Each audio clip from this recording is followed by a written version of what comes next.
대강절 특별집회 둘째 날 함께 하시는 성도님들을 다시 한번 주님의 이름으로 환영합니다. 제가 섬기는 교회에서는 설교를 시작할 때 항상 그 전주에 나누었던 말씀에 대하여 잠시 복습하는 시간을 가집니다. 하나님의 말씀을 듣는 것도 중요하지만 그 말씀을 붙들고 사는 것이 신앙생활의 본분이기 때문에 그 말씀을 잘 기억하고 있는지, 또 그 말씀을 붙들고 어떻게 살았는지를 점검하는 시간을 가지는 것입니다. 그래서 제가 여쭤봅니다. 어제 나누었던 말씀의 제목이 무엇인지 기억하십니까? 네, 그렇죠. 하나님 신실하시다라는 제목으로 말씀을 나누었습니다. 하나님은 그의 백성들에게 언약하기를 기뻐하시는 분이시고, 또 그 언약이 성취되기까지 때로는 많은 시간이 걸리고 인내를 요구하지만 하나님은 반드시 그 언약을 이루시고 성취하는 분이다라고 말씀을 드렸습니다. 우리가 믿는 하나님은 너무나 좋으신 우리 아버지가 되시기 때문에 때로는 우리에게 약속이 주어졌는데 그 약속이 이루어지지 않고 상황은 그 약속과 반대 방향으로 가는 것처럼 보여서 마음이 두렵고 근심하고 염려할 때에 때때마다 하나님 찾아오셔서 다시 약속하시고 다시 격려하시고 다시 우리 손을 붙들어 주시는 참 좋은 우리 아버지가 되십니다. 여러분, 그 하나님의 신실하심을 믿으십니까? 네, 우리 어저께 그렇게 찬양했죠. 날 부르신 뜻 내 생각보다 크고 날 향한 계획 나의 지혜로 측량 못하나. 그 다음 어떻게 되죠? 가장 좋은 길로 가장 완전한 길로 오늘도 날 이끄심 믿네. 믿으십니까? 아멘. 설교할 때 찬양하면 저희 집사람이 진짜 싫어하는데요. 저희 교회에서는 찬양하면 이렇게 반주가 딱 이렇게 커버를 해줘서 좀 나은데 오늘 라이브로 해가지고 저녁에 또 들어가면 집사람한테 잔소리 듣지 않겠나. 오늘 이 저녁에는 그 신실하신 하나님께서 그 신실하신 우리에게 어떻게 나타내시는지, 하나님의 방법과 방편이 무엇인지에 대해서 여러분과 잠시 나누기를 원합니다. 오늘 우리가 함께 읽었던 이사야서 성경은 성경 66권 가운데도 아주 중요한 책이라고 말할 수 있습니다. 이사야서의 별명이 있다면 바로 작은 성경이라고 말합니다. 왜냐하면 이사야서가 신구약 66권과 같이 66장으로 이루어져 있을 뿐만 아니라 1장부터 39장까지는 구약 성경처럼 하나님의 심판과 하나님의 경고의 메시지를 담고 있고, 40장부터 66장까지 27장은 하나님의 소망과 회복과 또 하나님의 구원에 대한 약속으로 가득 차 있기 때문에 그렇습니다. 이사야 선지자는 그가 사역하던 시대의 사람들 뿐만 아니라 또 앞으로 살아갈 모든 사람들에게 하나님의 구원과 또 메시아에 대한 그 성취가 어떻게 이루어질 것인지를 예언했던 사람입니다. 이사야서에는 하나님의 백성들을 향한 아버지 하나님의 마음이 잘 드러나 있습니다. 1장부터 39장까지 말씀은 유다 백성들과 그 인근에 있었던 수많은 민족들을 향하여 하나님을 떠나고 반역하는 자들에게 임할 진노와 재앙이 무엇인지를 말씀하고 있고, 또한 40장부터 66장까지 말씀에는 하나님의 그 은혜가 얼마나 큰지, 하나님의 구원과 사랑이 얼마나 큰지, 장차 임하실 메시아가 어떻게 우리를 구원하실 것인지 예언하는 아주 귀한 말씀을 담고 있습니다. 그래서 이사야서를 읽어보면 하나님께서는 끊임없이 반복하시는 말씀이 있는데, 그것은 바로 너희는 귀를 기울이고 내게로 나와 들으라 하는 말입니다. 혹시 이사야 성경의 처음 시작과 마지막 끝이 어떻게 시작하고 끝나는지 아십니까? 처음 시작은 하나님 말씀하시니 들으라 라고 시작하고, 마지막 끝은 이것이 하나님의 말씀이니라 하고 끝납니다. 이사야 1장 2절 말씀은 이렇게 기록합니다. 하늘이여 들으라, 땅이여 귀를 기울이라. 여호와께서 말씀하시기를 내가 자식을 양육하였거늘 그들이 나를 거역하였도다. 여기서 하늘이여 들으라 라는 말은 히브리어 성경에 보면 스무 샤마임인데요, 샤마임이 하늘이란 뜻이거든. 스무는 원래 원어가 샤마인데 이 샤마라는 단어는 들으라는 명령어입니다. 그래서 제일 처음에 샤마라고 시작합니다. 들으라. 들으라라고 외치면서 그 다음 나오는 말씀이 너희들이 범죄하였다라고 하나님 책망하십니다. 이렇게 들으라라고 시작한 이사야 성경이 맨 마지막 문단에는 이사야 66장 23절에 여호와가 말하노라 매월 초하루와 매 안식일에 모든 혈육이 내 앞에 나와 예배하리라. 여기 여호와가 말하노라라는 히브리어 단어는 아마르 야훼입니다. 아마르란 말은 말씀하신다 뜻이고 야훼는 여호와라는 뜻이죠. 이처럼 이사야서는 하늘이여 땅이여 하나님의 말씀을 들으라라고 시작하고 맨 마지막에는 하나님 말씀하신다라고 마무리되는 책입니다. 하나님 백성의 본분은 하나님의 말씀을 듣는 것입니다. 하나님 말씀을 들어야 순종도 할 수 있고 회개도 할 수 있고 결단도 할 수 있기 때문에 그렇습니다. 그런데 목회를 하다 보면은 교회는 열심히 다니시지만 하나님 말씀을 듣는 것은 무엇인지 알지 못하고 하나님의 말씀을 듣는 어떤 신령한 은혜와 체험들을 경험하지 못한 채 살아가는 성도들을 보게 되어집니다. 이 자리에 모인 우리 임마누엘 장로교회 성도 여러분 하나님의 말씀을 잘 듣고 계십니까? 아멘 소리가 작네요. 하나님 말씀을 잘 듣고 계십니까? 그렇게 되시길 바랍니다. 우리의 삶 속에 하나님의 말씀이 잘 들리고 그 말씀이 잘 깨달아지는 것만큼 큰 복은 없습니다. 근데 우리 신앙생활 속에 이 하나님 말씀을 듣는 게 쉽지 않게 느껴질 때가 있습니다. 그래서 어떤 분들은 하나님 말씀을 듣는다는 말을 들으면 오해를 합니다.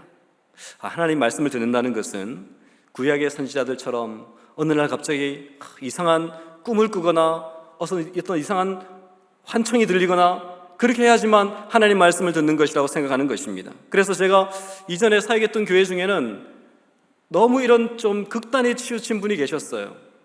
그 집사님은 이렇게 만나서 평상시 교제하면서 이야기하다가 한참 이야기하다가 갑자기 목사님 잠깐만. 네? 네? 네, 알겠습니다. 그러면서 하나님 방금 나에게 말씀하셨다고. 그러면서 뭐 책망도 하고 조언도 하고 뭐 그러시는 분이 계셨어요. 되게 위험한 모습이죠.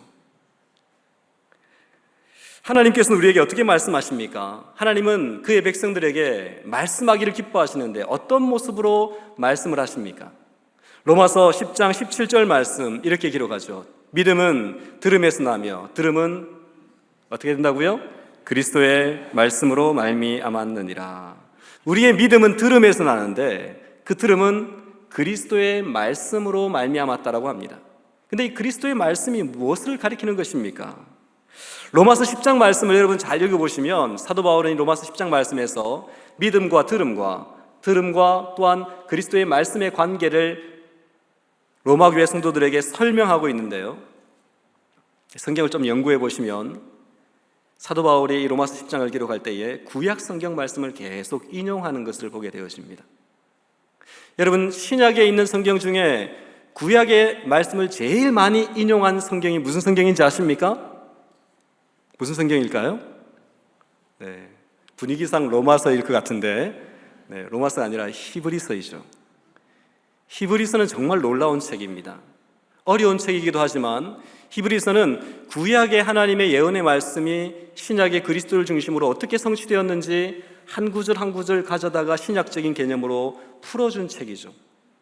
히브리서의 저자가 누군지 모르지만 제가 생각하기에 히브리서의 저자는 아마도 엠마오로 가는 두 제자가 아니었을까.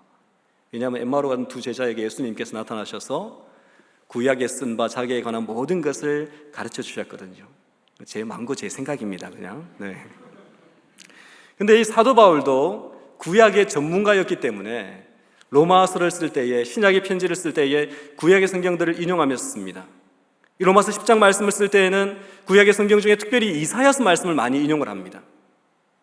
믿음은 들음에서 나며 들음은 그리스도의 말씀으로 말미암았다라고 하는데 그때 말하는 그리스도의 말씀이란 무엇을 의미하느냐?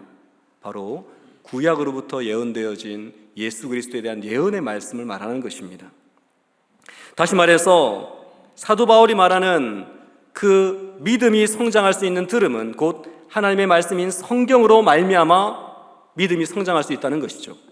그러기에 이 성경 자체는 오늘날 우리에게뿐만 아니라 구약의 선지자들과 신약의 사도들과 심지어 예수님에게까지 이 성경은 너무나도 소중한 것이었습니다. 예수님께서 제자들을 가르치시며 하나님의 나라의 복음을 전파하실 때에 예수님은 자기의 말로 한다고 말씀하지 않으셨습니다. 내 말로 하는 것이 아니라 아버지께서 나에게 주신 말로 내가 하는 것이다 라고 예수님 말씀하십니다. 그러면서 예수님께서는 사역의 중간중간에 구약의 말씀들을 자주 인용하셨어요. 특별히 예수님이 죽으시고 부활하신 이후에 엠마오로 가던 두 제자뿐만 아니라 그 제자들을 다시 만나셨을 때에 예수님이 하신 일은 여러 가지가 있겠지만 가장 중요하게 하신 한 가지 일은 구약 성경을 가르치는 일이었어요. 성경에 그 내용이 기록되어 있습니다. 누가복음 24장 44절 45절 말씀 같이 한번 읽겠습니다. 시작. 또 이르시되 내가 너희와 함께 있을 때에 너희에게 말한 바 곧 모세의 율법과 선지자의 글과 시편에 나를 가리켜 기록된 모든 것이 이루어져야 하리라 한 말이 이것이라 하시고 이에 그들의 마음을 열어 성경을 깨닫게 하시고. 아멘. 예수님께서 부활하신 이후에 제자들에게 하신 일이 무엇이냐면 모세의 율법과 선지자의 글과 시편에 나를 가리켜 기록된 것, 예수님을 가리켜 기록된 모든 것이 이루어져야 한다라고 말씀하시면서 이게 성경을, 그들의 마음을 열어 성경을 깨닫게 하셨습니다. 여기 말하는 성경 무슨 성경일까요? 구약 성경이죠. 지금 우리는 구약 성경이라 말하지만 이 예수님 당시만 해도 구약 성경이라는 이름이 없었습니다. 구약 성경은 모세오경과 또 시편, 잠언, 전도서 같은 시가서와 또 선지자들의 글을 나누는 선지서로 구분되어지는데 이것을 다른 말로 모세의 율법과 선지자의 글과 시편이라고 예수님 말씀하신 거예요. 구약 성경을 다르게 표현하는 게 바로 이 표현이거든요. 이 구약에 기록되어진 모든 것이 이루어져야 하는데 그게 어떻게 성취되었냐 하면은 예수님께서 그때로부터 이 구약 성경 말씀들을 가지고 제자들을 가르쳐 주신 겁니다. 예수님은 성경을 귀하게 여기셨어요. 예수님은 구약의 성경을 소중히 여겼기 때문에 그 구약 성경을 기초로 하나님의 언약이 자신을 통하여 어떻게 이루어졌는지 제자들에게 가르쳐 주셨습니다. 예수님뿐만 아니라 바울과 베드로와 신앙의 모든 선배들은 끊임없이 성경 말씀을 묵상하고 그것을 풀어주고 그것을 가르치면서 후대 사람들에게 하나님의 뜻과 사랑이 무엇인지를 전하였습니다. 이처럼 예수님께서 바울이, 베드로와 많은 사도들이 하나님의 말씀인 성경을 귀하게 여기고 이 성경을 중심으로 모든 하나님의 언약과 뜻과 하나님의 마음을 우리에게 전하였는데 오늘 하나님을 믿는다고 하는 우리에게 이 성경은 과연 어떤 의미를 가지고 있습니까? 내년에 성경 통독을 하신다는 사실을 저는 몰랐는데 장로님 기도하시면서 참 잘하셨구나 하는 생각을 했습니다.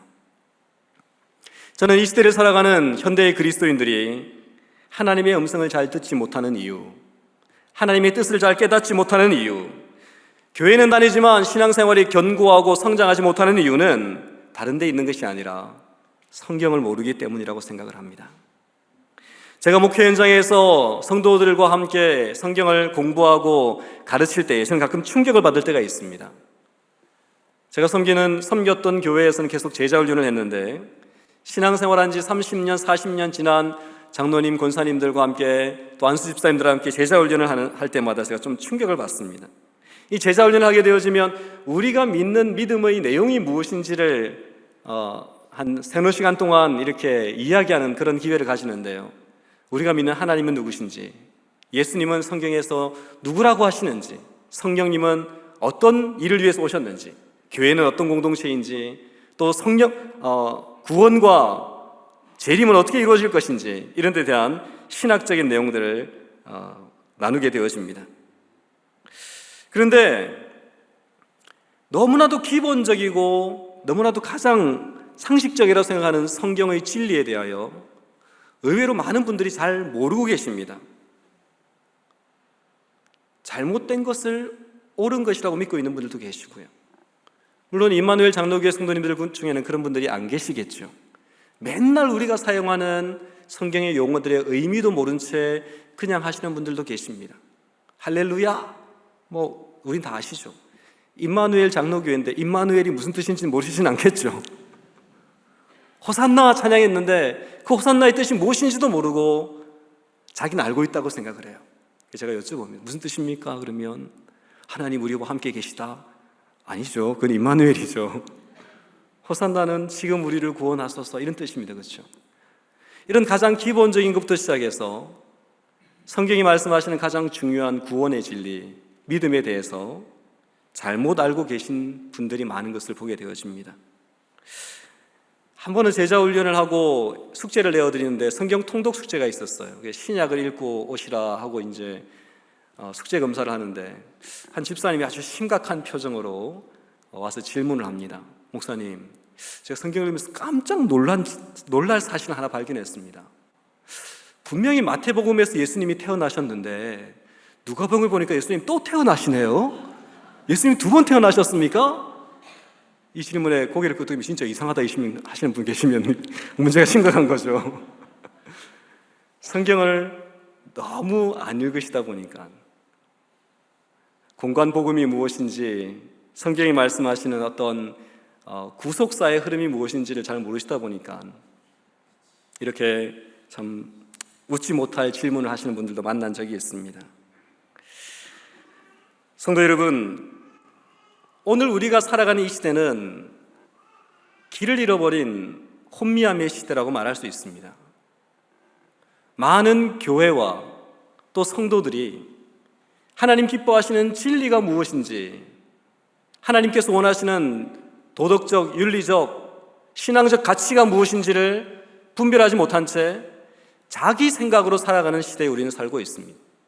그래서 많은 교회들 가운데, 미국에 있는 많은 교회와 또 세계에 있는 교회들 가운데 민감하게 다루고 있는 동성애라든지 낙태라든지 이런 도덕적, 사회적, 윤리적 이슈를 이야기할 때에 심심찮게 목사님이란 분들이, 신학교 교수라는 분들이 그것은 문화적인 이슈다, 상황윤리이다, 이 시대에는 그런 부분들에 대하여 너무 죄악시하면 안 된다, 그렇게 말씀하고 가르치는 것들을 보게 되어집니다. 이유가 무엇 때문입니까? 기준을 잃어버렸어요. 하나님의 말씀이 우리의 기준이고 하나님 말씀이 우리의 발의 등이며 우리의 길의 빛이시며 모든 시대와 상황을 초월한 절대적인 진리로 우리 가운데 새겨져야 그것이 우리의 신앙의 뿌리의 출발점인데, 오늘날 이 시대는 교회에서조차 하나님 말씀을 너무 가볍게 여깁니다. 성경을 잘 알면 좋지만 몰라도 별로 상관이 없는, 그래도 신앙생활을 잘 할 수 있는 그런 시대에 우리는 살고 있습니다.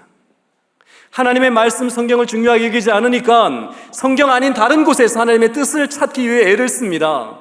성경은 어렵고 복잡하고 기니까 이 말씀을 통해서 하나님의 뜻을 알기보다는 누가 나에게 말해주면 좋겠고, 뭔가 기도 많이 하는 권사님이 나에게 콕 집어서 나의 문제에 대한 해결책들을 이야기해주면 좋겠고, 성경 아닌 다른 방법을 추구하면서 그것이 이상하다고 여기지 않는 시대에 살고 있는 것입니다. 하나님을 믿는 참 구원받은 성도라면 우리가 붙들어야 될 진리는, 하나님은 지금도 그의 백성들에게 말씀하기를 원하신다는 것입니다. 여러분 믿으십니까? 하나님 말씀하기를 원하세요. 근데 하나님은 어떻게 말씀하십니까? 우리가 또 하나 분명하게 기억해야 될 것은, 하나님은 다른 그 어떤 것보다도 성경을 통해서 우리에게 말씀하고 계신다는 것입니다. 하나님은 이 성경을 통해서 목회자들에게도 말씀하시고 여러분에게도 말씀하고 계십니다. 이 시대에 그렇게 건전하지 않은 목회자들과 사역자들 중에는 하나님의 말씀을 의지하는 것이 아니라 자기의 말을 의지하게 만드는 사람들이 있습니다.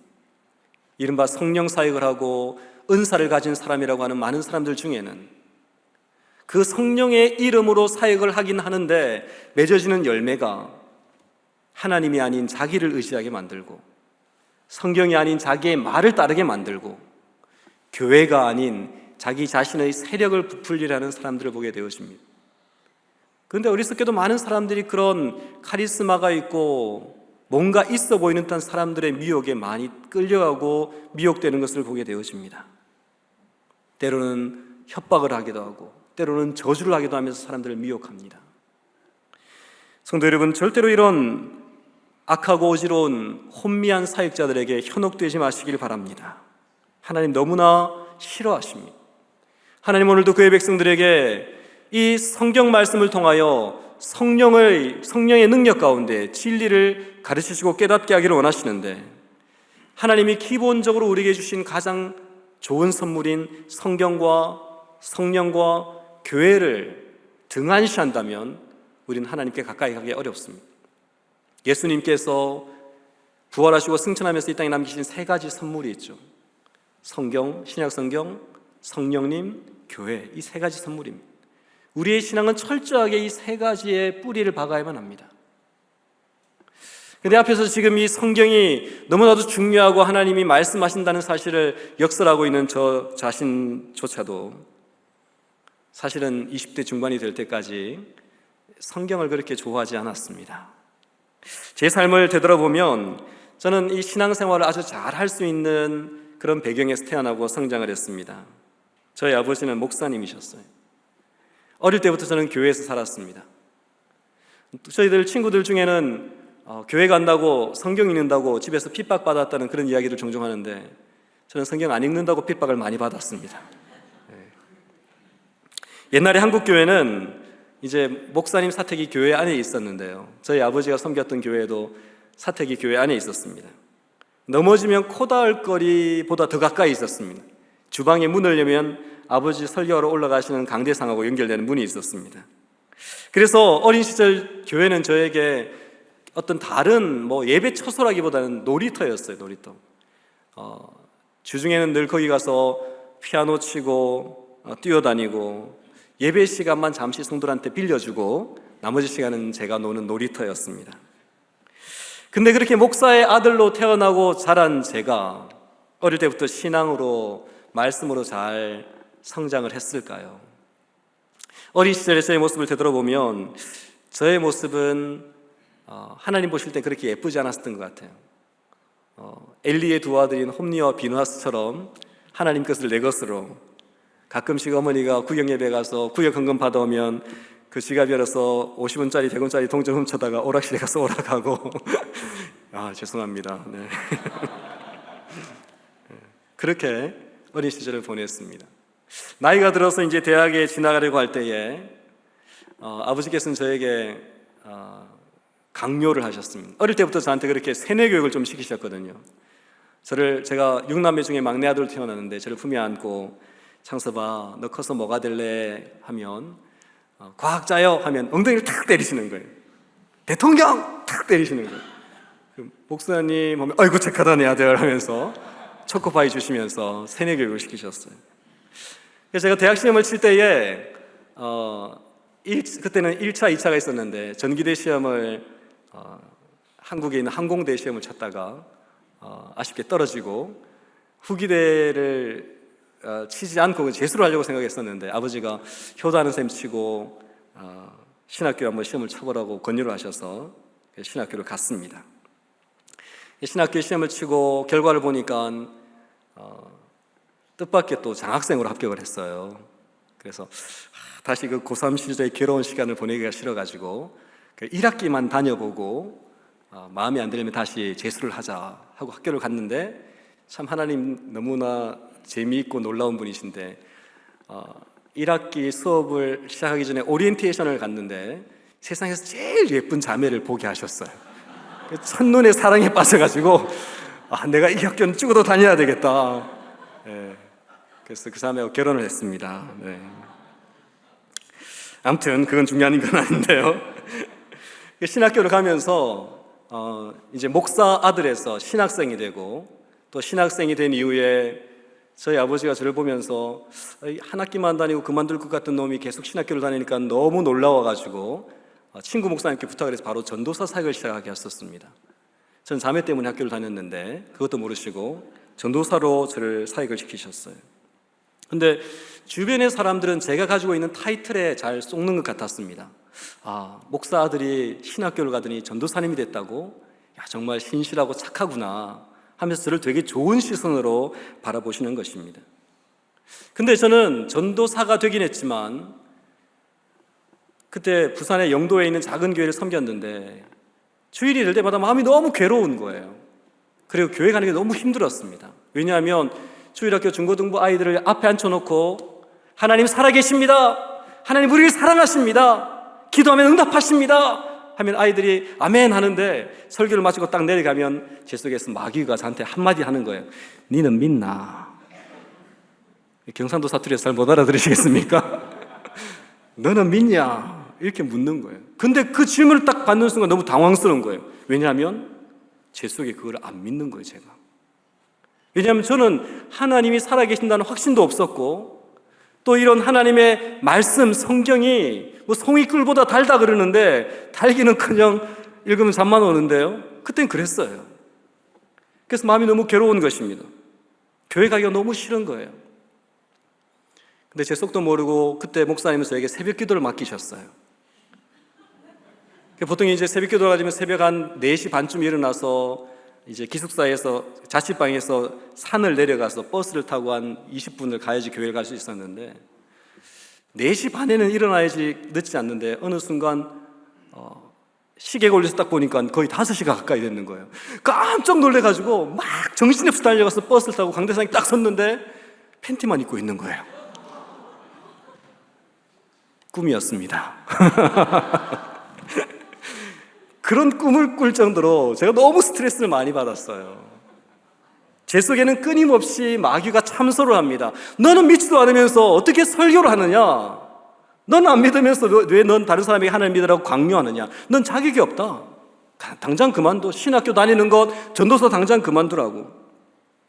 시편 119편 103절에 주의 말씀의 맛이 내게 어찌 그리 단지요?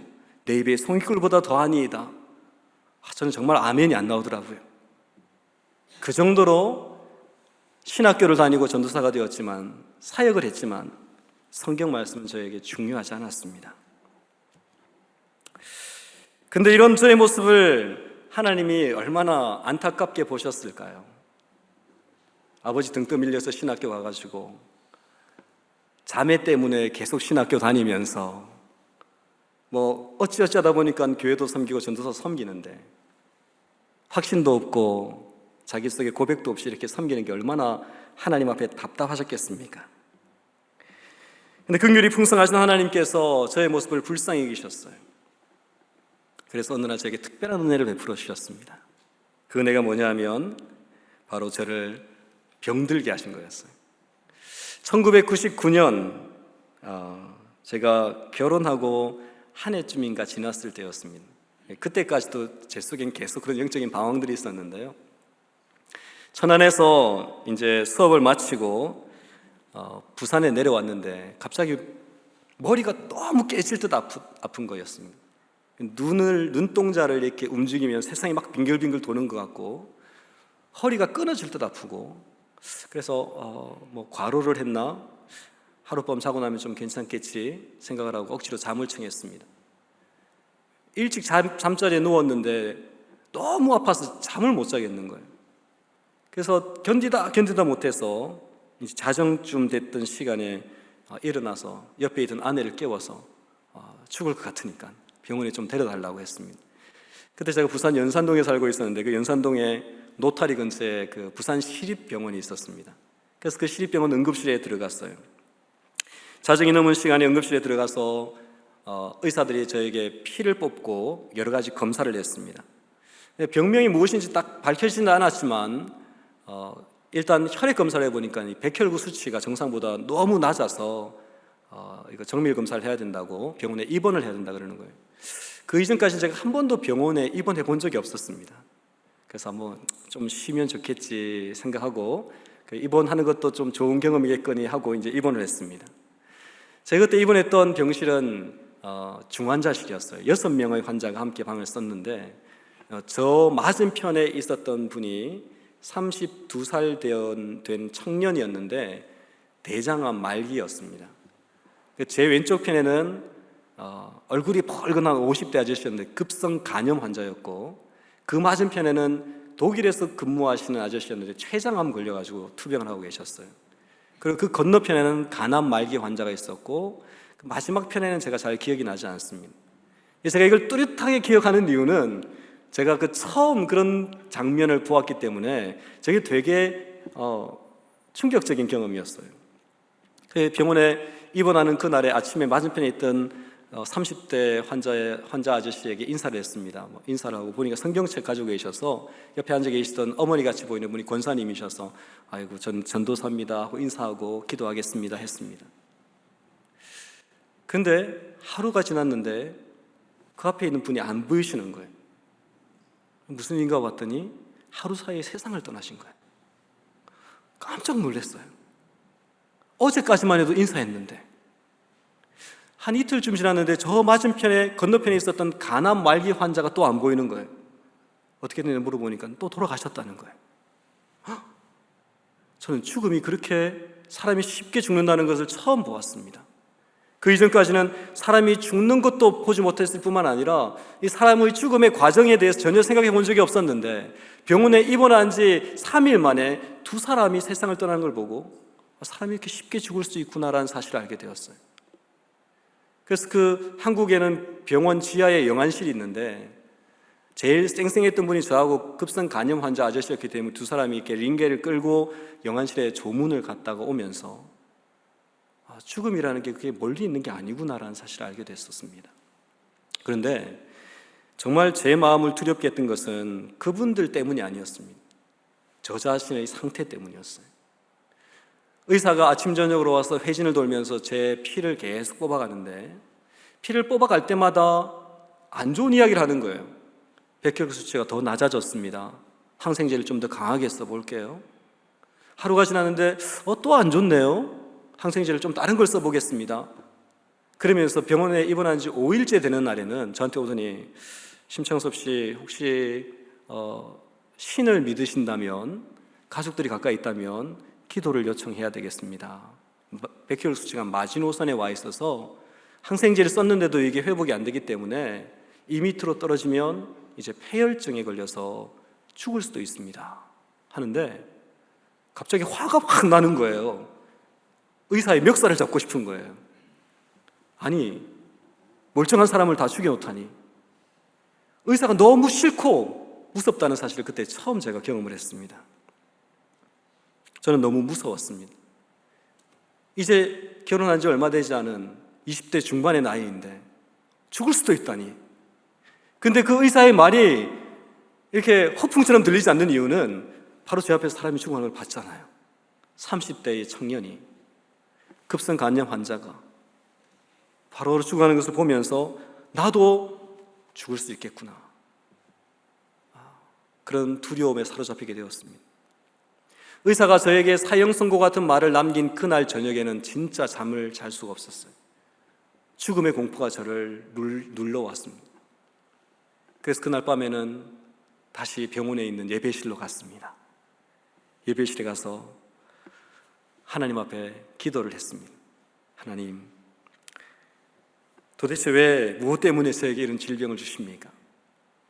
병명도 알 수 없는 이런 질병 속에서 왜 죽음의 공포에 빠지게 하십니까? 제가 저희 아이 때문에도 그렇게 기도한 적이 있었지만 제가 나쁜 일을 하는 것도 아니고 하나님 일을 한다고 전도사 한다고 이렇게 가난하고 힘든 시간들을 보내고 있는데 왜 저에게 이런 시련과 아픔을 주십니까? 한참 울면서 하나님 앞에 기도를 했습니다. 인생이 절박한 상황에 놓이게 되어지면 지푸라기라도 잡고 싶은 마음이 생기잖아요. 제 인생 가운데는 그런 인생의 어려움의 순간마다 하나님께서 저에게 주셨던 말씀이 있었습니다. 그래서 이번에도 하나님께서 이런 고난 중에 저에게 분명히 말씀하시는 게 있을 거라는 생각이 들었어요. 그래서 그때 다시 성경을 펼쳐서 읽기 시작했습니다. 그때 주셨던 말씀이 오늘 우리가 함께 읽었던 이사야 40장 6절에서 8절 말씀이었습니다. 근데 이사야 40장 6절에서 8절 말씀을 읽는데 저는 정말 충격을 받았어요. 이 말씀이 뭐라고 이야기하십니까? 말하는 자의 소리여 이르되 외치라. 대답하되 내가 무엇이라 외치리이까 하니 이르되 모든 육체는 풀이요 그의 모든 아름다움은 들의 꽃과 같으니 풀은 마르고 꽃은 시들면 여호와의 기운이 그 위에 불미라. 이 백성은 실로 풀이로다. 저는 이 말씀을 읽을 때에 하나님의 말씀은 살았고 운동력이 있다는 뜻이 무엇인지 알게 되었습니다. 분명히 제 눈으로 이 책을 읽고 있는데 이 말씀이 벌떡 일어나서 제 두 귀를 울리는 것 같았어요. 말하는 자의 소리여 이르되 외치라. 내가 무엇이라 외치리까? 모든 육체는 풀이요 그 모든 아름다움은 들의 꽃과 같으니 풀은 마르고 꽃은 시들면 여호와의 기운이 그 위에 불미라. 이 백성은 실로 풀이로다 하시는 말씀, 저의 상황과 너무나도 딱 들어맞는 말씀이었어요. 하나님 왜 저에게 이런 죽음의 위기를 경험하게 하십니까? 아직 젊은데, 아직 앞날이 구말리 같은 청년인데 왜 저를 죽이려고 하십니까? 그렇게 질문할 때에 하나님 저에게 대답하듯이 모든 육체는 풀이다. 그 모든 아름다움은 들의 꽃과 같은 것이다.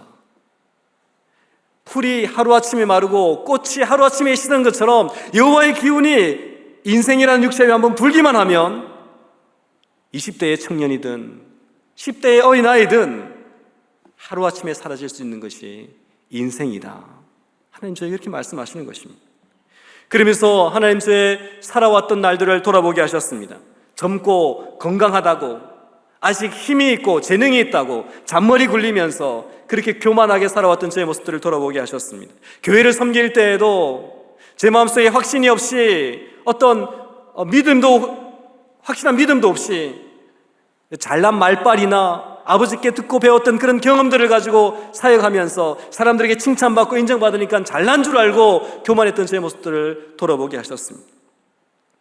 하나님 그 말씀을 저에게 주시면서 아들아, 네가 젊고 건강하고 잘 살고 있는 것처럼 보인다 할지라도 네가 신뢰하고 있는 너의 젊음, 너의 건강, 너의 청춘, 너의 재능, 네가 믿고 있는 그 모든 것 다 들의 꽃과 같은 것이다. 들의 풀과 같은 것이다. 하나님께서 후 불면 하루아침에 싹 다 날아가 버릴 수밖에 없는 연약한 것이 인생의 본질이다. 하나님 말씀하시는 것입니다. 저는 이 말씀을 들을 때에 진심으로 그 말씀에 동의할 수밖에 없었습니다. 제 모습이 딱 그랬으니까요. 하루아침에 주님 품으로 갈 수 있는 상황이었으니까요. 하나님 옳습니다. 주님 말씀이 진리네요. 제가 믿고 있던 모든 것, 제가 신뢰하고 붙들었던 모든 것 다 들의 꽃과 같은 것이고 풀과 같은 것이군요. 시인을 했습니다. 그러면서 하나님께 물었습니다. 하나님, 제가 어떻게 하기를 원하십니까? 도대체 어떻게 해야지 이 죽음과 공포에서 벗어날 수 있겠습니까? 하나님, 나에게 무엇을 원하십니까? 라고 할 때에 하나님 바로 그 다음에 있는 이사야 40장 8절 말씀으로 제게 응답을 하셨습니다. 이사야 40장 8절 말씀 같이 읽겠습니다. 시작. 풀은 마르고 꽃은 시드나 우리 하나님의 말씀은 영원히 서리라 하라. 아멘.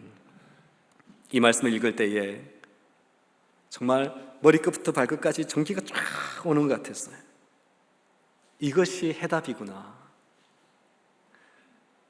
하나님께서는 저에게 오직 하나님의 말씀만이 영원하다는 사실을 믿고 붙들고 외치기를 바라신다는 사실들을 알게 되었습니다. 하나님이 왜 저에게 이런 일을 당하게 하십니까? 질문을 던질 때에 하나님 너무나 선명하게 이 성경 말씀을 통하여 대답해 주신 것입니다. 우리 인생은 풀이야. 우리 인생은 꽃과 같은 것이야. 이렇게 하루아침에 사라질 수밖에 없는 연약한 인생이 영원히 거할 수 있는 유일한 비결은 단 하나뿐이다. 그것은 영원하신 하나님 말씀만 붙들고 사는 것이다. 주님께서는 저에게 그렇게 가르쳐 주셨던 것입니다. 저는 이 하나님의 말씀 앞에 굴복했습니다. 하나님, 알겠습니다. 더 이상